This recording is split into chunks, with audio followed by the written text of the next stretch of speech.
It has been already said that this problem is very acute in Lithuania, and our generation did not have these problems, although we worked in the area, and as doctors, we are the first ones to see the results, and I'm very glad that we have such a large audience here, and this conference is attended by all organizations on which the future of our young people depends. If earlier only doctors spoke and only doctors used all the measures, they provided medical assistance, now we are convinced that it's too late already, and when we have to speak, that we had to start the conversation with young people earlier, and we shouldn't only speak. This conversation should be a little bit different. And people who work with advertising, they know how to make this bad product attractive. They find for new ways how to paint a nice picture. And it was noted that our health is very important, and prevention here plays a major role. And we are glad that such events are organized by public organizations, non-governmental organizations. So the society cares what happens to our young people. So on behalf of the Minister of Health, I wish you have a fruitful work, good experience, and I saw on the agenda that you will have to draft a resolution, so I wish you to come up with a good resolution and to have useful results. So have a nice and successful work. Thank you very much for a welcome address. And I would also like to say that I'm glad that there are a lot of good initiatives. The minister makes a lot of effort that during Lithuania's presidency of the Council of the European Union, the directive on the tobacco products is developed, because the situation is very complicated there, and we are very glad that in 2 years we are coming back about the ban of alcohol, and the government took the initiative, not the parliament, and the minister personally makes a huge effort to push these things. Thank you very much once again for a welcome address by the ministry, and I would like to ask, maybe we have the Member of Parliament, Mr. Kopčinskas, in this room. I can't see him. If not, I would like to give the floor to the host of this town, Vice Mayor of Marijampolė Municipality, Mr. Valančius.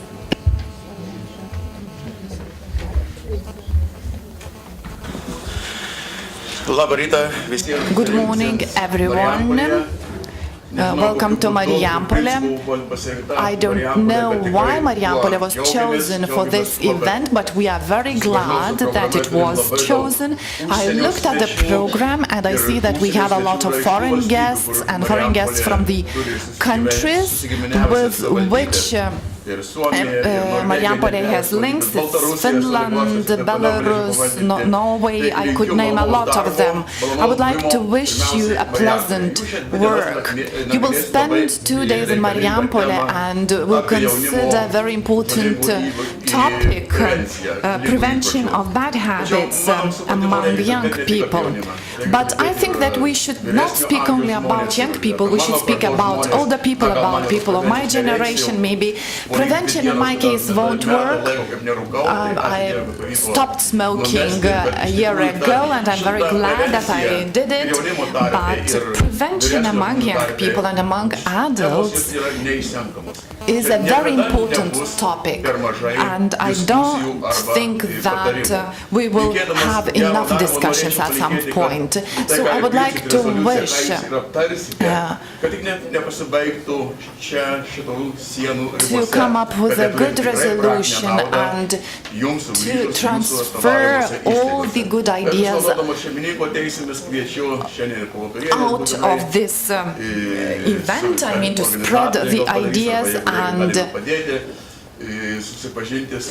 as a host, I will help you to have a tour in the evening, the Marijampolė town. Just visit certain places. My assistants will help you to do that. So I would like to wish you to have a nice time in Marijampolė.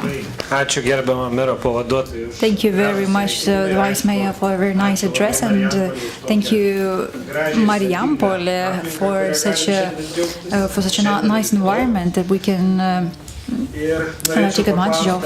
I would like to ask you, is there Loreta Šoklienė in the room? But as far as I know, she's not present.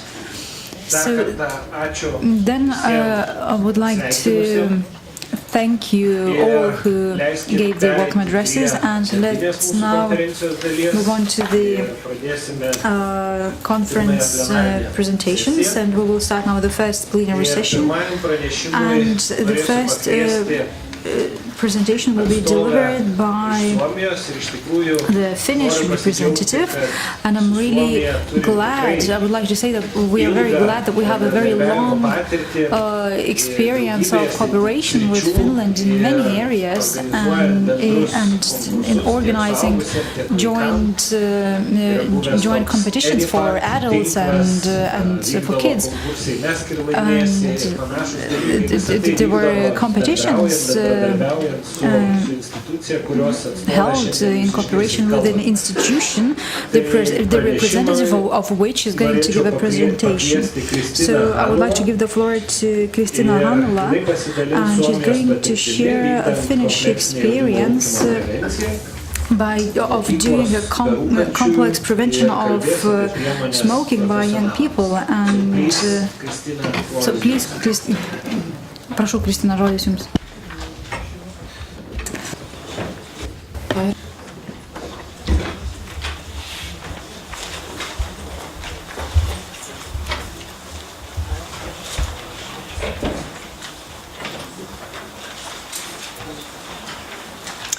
Thank you. It's great honor to be here. Ačiū, man didelė garbė čia būti, sveiki visi. Tai aš šiek tiek pakalbėsiu apie mūsų patirtį vykdant jaunimo rūkymo prevenciją. Ir tai yra kompleksiška sritis, kaip žinote, ypač jeigu dirbote mokykloje. Visų pirma, aš šiek tiek pakalbėsiu apie savo organizaciją. Aš dirbu Suomijos psichoaktyvių medžiagų vartojimo prevencijos organizacijoje. Mes dirbame su jaunais žmonėmis, taip pat ir su suaugusiais ir su pensinio amžiaus žmonėmis visoje Suomijoje. Mes ne tik vykdome alkoholio, tabako prevenciją, mes taip pat skatiname pozityvią kultūrą ir aplinką be psichoaktyvių medžiagų. Mūsų organizacija yra pakankamai nauja. Ji buvo įkurta tik tai praėjusiais metais. Tačiau anksčiau mes buvome nepriklausomi NVO, o dabar mes esame pakankamai didelė organizacija Suomijoje ir mums dabar dirba 70 darbuotojų. Ir kaip jau minėjau, mes dirbame visoje Suomijoje.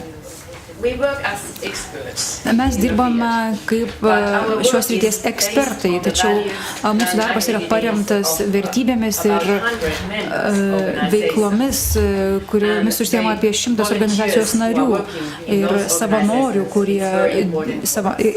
darbas, kurie dirba organizacijoje, yra taip pat mums labai svarbus. Mes koordinuojame psichoaktyvių medžiagų prevenciją Suomijoje ir šiuo klausimu dirba daugiau negu 30 organizacijų Suomijoje. Tai mes kartu dirbame su tomis organizacijomis ir mes koordinuojame šitą prevenciją. Kai, kalbant apie jaunus žmonės, apie jaunimą, mes susitinkame su jais įvairiais būdais, tiesiogiai, mokyklose, taip pat mes bendraujame su jais ir internetu, ir per mobiliuosius telefonus. Kaip jūs galbūt jau žinote, jaunimas, beveik kiekvienas jaunas žmogus turi mobiliuosius telefonus, tai labai lengva juos pasiekti. Tai mes susiorganizuojame, tarkim, kažkokią vietą, kur jie gali žaisti, kažką veikti ir mes ten skleidžiame informaciją apie rūkymo žalą ir kaip svarbu nerūkyti. Taigi mes dirbame su jaunais žmonėmis, tačiau labai svarbu taip pat ir tai, kad dirba profesionalai, kurie ir dirbti su profesionalais, kurie dirba švietimo srityje. Ir žinoma, mes taip pat turime atminti ir tėvus, kad reikia dirbti ir su tėvais. Ir taip pat labai yra naudinga dirbti su tėvais. Kalbant apie rūkymą, čia norėčiau pateikti šiek tiek statistikos, visuomet gerai žinoti šiek tiek informacijos apie tai. Suomijoje žmonių rūkančių kasdien tikrai sumažėjo ir Suomija yra lyderė pasaulyje, kalbant apie tabako kontrolę visame pasaulyje nuo 76 metų, kai buvo priimtas tabako įstatymas. Ir šis įstatymas turėjo didelės įtakos tam, kad sumažėtų tabako vartojimas. Ir šio įstatymo įgyvendinimas tikrai buvo labai sėkmingas. Kaip jūs jau matote, skirtumų tarp lyčių, kalbant apie rūkymą, nėra labai didelių, tačiau yra socialinių, ekonominių skirtumų, kaip jūs galbūt matote. Jeigu žmonės neturi aukštojo išsilavinimo arba turi aukštą išsilavinimą, čia matysime skirtumų tarp rūkymo įpročių.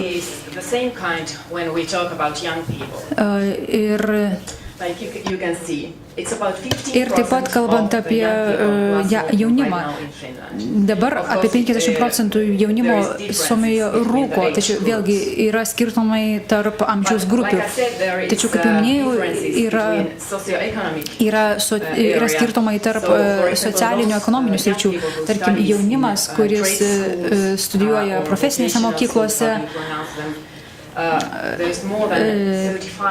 čia rūkančių yra maždaug apie 35%. O jeigu palyginsime juos su vidurinio mokyklų mokiniais, tenais rūko tik tai 10% mokinių, tai matome čia problemą ir kažką reikia daryti su tą problemą. Taip pat yra problema su naujomis medžiagomis. Snusas arba kramtomas tabakas yra didelė problema. Švedija yra mūsų kaiminė šalis ir problemos, dėja turiu pasakyti, ateina ir iš tos šalies, iš Švedijos.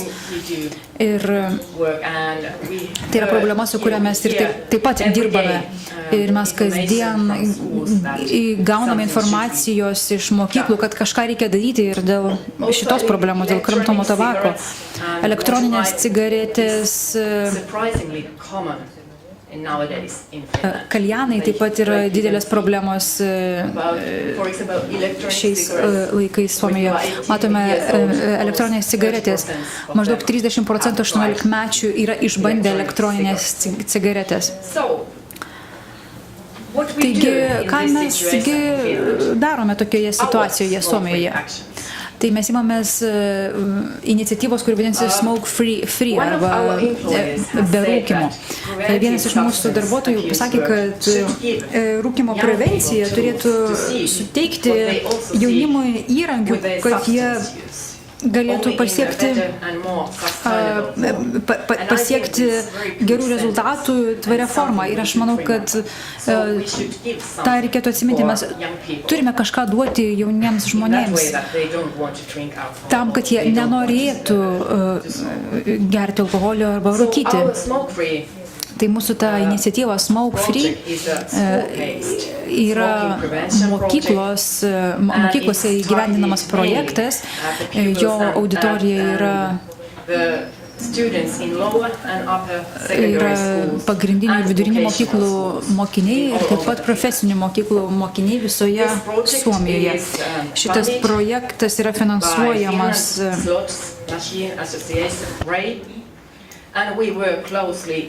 Suomijos pardavimo automatų draugijos ir taip pat mes bendradarbiavame su Kanzaso universitetu. Tai kaip minėjau, bendradarbiavimas su kitomis organizacijomis yra taip pat svarbus. Šio projekto tikslai yra skatinti nerūkymą ir kramtomo tabako nevartojimą tarp jaunimo, taip pat vykdyti rūkymo prevenciją.